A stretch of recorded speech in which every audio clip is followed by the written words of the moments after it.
മോഹനേട്ടനെ വണ്ടി ഇടിപ്പിച്ച് കൊന്നത് അവനാ. നിങ്ങളുടെ അച്ഛനെ കൊന്ന നിന്റെ ഭർത്താവിന് ഞാൻ എന്താ ചെയ്യേണ്ടത്?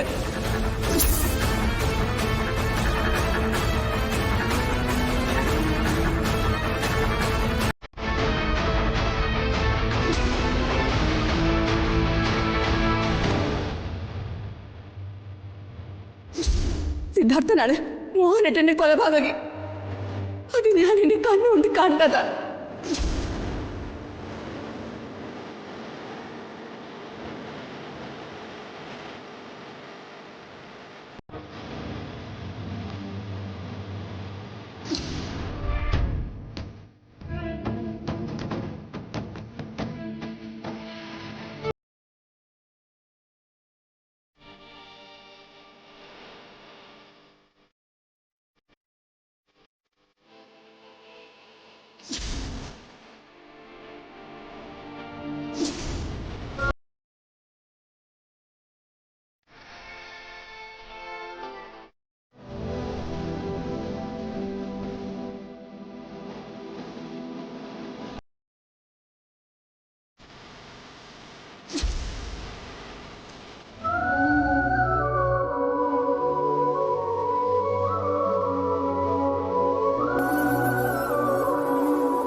ഒരു ഭ്രാന്തനോടൊപ്പം ജീവിച്ചു തീർക്കാനുള്ളതല്ല എന്റെ മോളുടെ ലൈഫ്.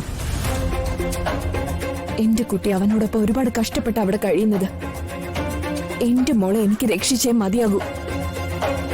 അതിന് ഇതേ ഒരു മാർഗമുള്ളൂ, ഡിവോഴ്സ്. ദേവികയും സിദ്ധാർത്ഥനും തമ്മിലുള്ള ഡിവോഴ്സ് നടക്കണം. നടന്നേ തീരൂ. അതിന് വക്കീൽ എന്നെ സഹായിക്കണം. നമുക്കത് നോക്കാം. അത് മാത്രമല്ല, ഞാൻ പറഞ്ഞില്ലേ, എന്റെ ഭർത്താവിനെ കാറിടിച്ച് കൊന്നത് അവനാ, സിദ്ധാർത്ഥൻ. അവനെ വെറുതെ വിടാൻ പാടില്ല. മോഹനേട്ടനെ കൊന്നതിന്റെ പേരിൽ അവനെതിരെ കേസ് കൊടുക്കണം. പോലീസിനെ കൊണ്ട് അറസ്റ്റ് ചെയ്യിപ്പിച്ച് അവന് ജയിലിൽ അടയ്ക്കണം. കോടതിയിൽ നിന്നും പരമാവധി ശിക്ഷ തന്നെ അവന് വാങ്ങിക്കൊടുക്കണം. ജയിലിൽ കിടന്ന് അവൻ നരകിക്കണം. ഞാൻ പറഞ്ഞത് സ്ത്രീകളെ മനസ്സിലാക്കണം. മാനസിക വൈകല്യമുള്ള സിദ്ധാർത്ഥന്റെ പേരിൽ നമ്മളിപ്പോ ഒരു കൊലപാതക കുറ്റത്തിന് കേസ് ഫയൽ ചെയ്താ അത് ഒരിക്കലും കോടതിയിൽ നിലനിൽക്കില്ല സ്ത്രീകളെ. If a person commits a crime while suffering from a mental illness, they may be found not guilty by reason of unsoundness of mind. അതാണ് നിയമം പറയുന്നത്. കോടതി സിദ്ധാർത്ഥന് ജയിൽ ശിക്ഷ വിധിക്കില്ല. പകരം അയാളെ ഏതെങ്കിലും മെന്റൽ അസൈലത്തിലേക്ക് ചികിത്സയ്ക്കായി അയച്ചെന്ന് വരും. അതും സിദ്ധാർത്ഥനാണ് ശ്രീകലയുടെ ഭർത്താവിന്റെ കൊലപാതകിയെന്ന് കോടതിയിൽ തെളിയിക്കാൻ കഴിഞ്ഞാൽ മാത്രം.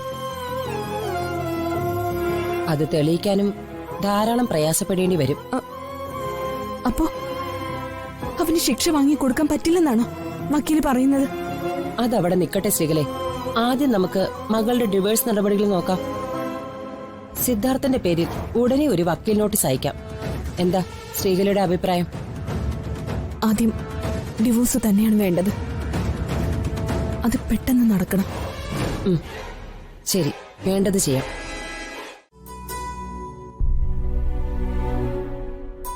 സിദ്ധുട്ടാ,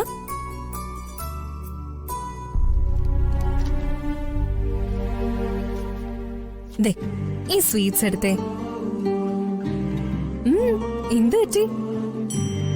മുഖത്ത് വല്ലാത്തൊരു വിഷമം കാണുന്നുണ്ടല്ലോ. ആരെങ്കിലും വഴക്ക് പറഞ്ഞോ? ഇല്ല. പിന്നെന്താ, സുഖമില്ലേ? പിന്നെ മാലാക എന്നോട് മിണ്ടുന്നില്ല. അയ്യോ, മിണ്ടുന്നില്ലേ? മിണ്ടണില്ല. മാലാക മിണ്ടാത്തോണ്ട് എനിക്ക് സങ്കടാവുക.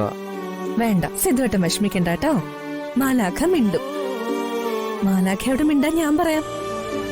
ഇപ്പൊ സിദ്ധുവട്ടൻ ഈ സ്വീറ്റ്സ് കഴിക്കേ. എടുക്ക സിദ്ധുവേട്ടാ. എനിക്ക് വേണ്ട. അതെന്താ വേണ്ടാത്ത? മാലാക എന്നോട് മിണ്ടട്ടെ. മിണ്ടി ഞാൻ ഇത് കഴിക്കാം. മാലാഖ മിണ്ടൂന്ന് ഞാൻ പറഞ്ഞില്ലേ. മാലാഖ മിണ്ടും. മാലാഖയെ കൊണ്ട് ഞാൻ സിദ്ധുവേട്ടനോട് സംസാരിപ്പിക്കാം. എന്താ, അതുപോലെ? എന്നെ സിദ്ധുവേട്ടന് വിശ്വാസമില്ലേ? മാലാകൻ കൊണ്ട് ശരിക്കും സംസാരിപ്പിക്കോ?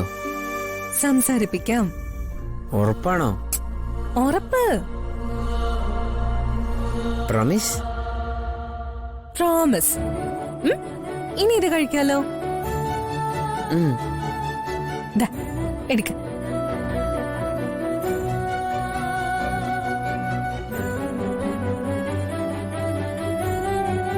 കൊള്ളാവോ?